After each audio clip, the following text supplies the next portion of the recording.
This is a $56 gaming mouse with a 3950 sensor, Omron optical switches, 8000Hz polling rate included in the box, and only weighs 39 grams. Now, that's a crazy spec sheet for the price, so the question is, should you buy one? Now, this is the MCHOSE L7 Ultra, and it does everything I said, but as always, shape is key, and well, from first glance, it looks a little bit familiar. Yeah, it looks quite a bit like the Pulsar X2 Mini, but there are some notable differences. Obviously, it's a low-profile mouse with a super low click height, and it has kind of sleek concave sides that have slight grooves for your fingers to rest, with kind of a little slope inwards. This makes it kind of in between the MCHOSE L7 Mini and the Pulsar X2 Mini in that regard. The X2 Mini has very flat sides, whereas the MCHOSE L7 Mini has sides that slope in, but they're rounded and not concave. They're more convex in that aspect. This kind of combines the two and might provide a different feel depending on who you ask. The next key difference between this and the Pulsar X2 Mini is the hump. So the hump of this mouse is more centralized and also a little bigger and puffier, which kind of makes this mouse once again in between the MCHOSE L7 Mini with its big puffy hump and the Pulsar X2 Mini with its very rearwards leaning, very sleek and low profile hump.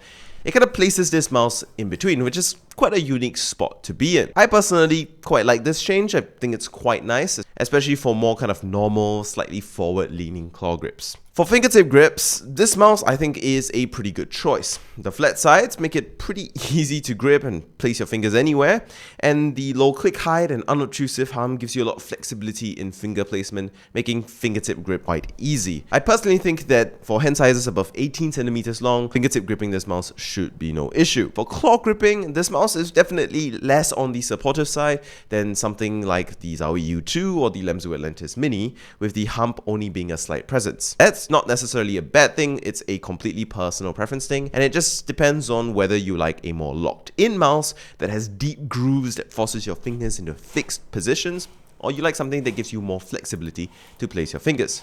Because this shape is flatter on the sides and flatter all around and doesn't really have very deep grooves in a very specific shape or big puffy hump to support your palm, you end up with more flexibility for things like tilt claw, very aggressive claw grip, and if you have more weird esoteric claw grips, you generally would prefer a shape that's more like this, that kind of is more of a blank slate to put your hands on, as opposed to one like the Xiaomi U2 that really forces your fingers into a very specific spot. Compared to the X2 Mini, I have to say for my personal claw grip, I actually do prefer this shape a little bit more because the hump is more centralized and a little bit puffier. However, size-wise, it's barely big enough for my 19.5 centimeter long hands.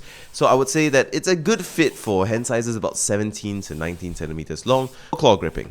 Moving to the clicks, these are Omron optical switches, which feel a little reminiscent of the Superlight 2s and Superlight 2 decks, which makes sense because those use Omron opticals as far as I'm aware, but they definitely feel crisper and sharper and less clunky than the Logitech switches. I have to say though, the assembly of the clicks are very good and almost perfect. There's no sideways wobble, very minimal at least, and there is literally no pre-travel with very minimal post-travel. The scroll wheel is pretty good. It's a little bit light, so if you're someone who accidentally bumps the scroll wheel a lot, you gotta be careful, but generally it feels quite crisp, quite notchy, and quite sharp, so that's good. And the thumb buttons are pretty solid as well. They're secure enough, and there is no pre-travel or post-travel, with the only issue being that when you press it down all the way and you wiggle it side by side, there's a bit of wobble, but that's not really a big deal.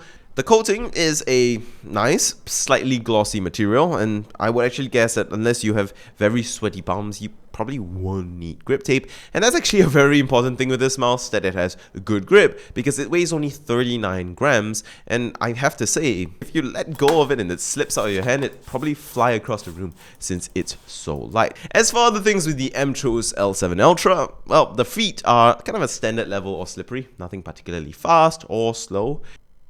Performance is great with 8000Hz polling rate and generally good tracking and latency. I don't really feel anything wrong with it.